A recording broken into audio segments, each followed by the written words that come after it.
Hello বন্ধুরা, কেমন আছো সবাই? আশা করি ভালো আছো এবং সুস্থ আছো। তো আরেকটা নতুন ভিডিও নিয়ে চলে আসলাম। আজ সকালে ভুট্টা ভাঙানোর কথা ছিল, তো ভাঙিয়ে রেখে দিয়েছে। তারপর এদিকে আজ বাড়িতে পুজো আছে, লোকনাথ পুজো। বাসনপত্র ধুয়ে রেখে দিয়েছে বড় মা। তারপর আমি মালা গেঁথে নিলাম ঠাকুরের জন্য।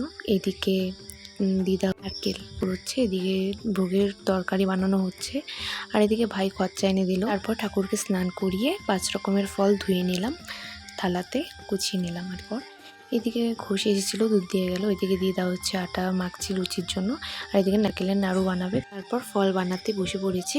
ফল বানানো হয়ে গেছে এই যে। তারপর এদিকে ভোগের রান্না শুরু করে দিয়েছে, সবজি। তারপর এদিকে ঠাকুরমশাই পূজা করছে, পুজো শুরু হয়ে গেছে। सपरिवार सहितं महाभागं तिरोधान दिवसे श्री श्री लोकनाथेश्वर पूजन करिष्यामि। ভোগ রান্না হয়ে গেছে। তারপর একে একে সব ঠাকুর ঘরে নিয়ে যাচ্ছে ঠাকুরমশাই। তারপর সবাই মিলে মোমবাতি ধরালাম। এদিকে পুজো কমপ্লিট। তারপর সবাই মিলে প্রসাদ খেয়ে নিলাম, খিচুড়ি। তারপর এদিকে পিসি দিদিরা সবাই এসেছিলো, অনেকক্ষণ আগে বসেছিল। তারপর ওরা বাড়ি চলে যাচ্ছে, তো থাকতে বললাম, থাকলো না, তো বললো অন্যদিন আসবো। তারপরে যে পিসিরা চলে যাচ্ছে, টোটোতে তুলে দিয়ে আসলাম। আজ এতটুকুই বন্ধুরা, সবাই ভালো থেকো এবং সুস্থ থেকো।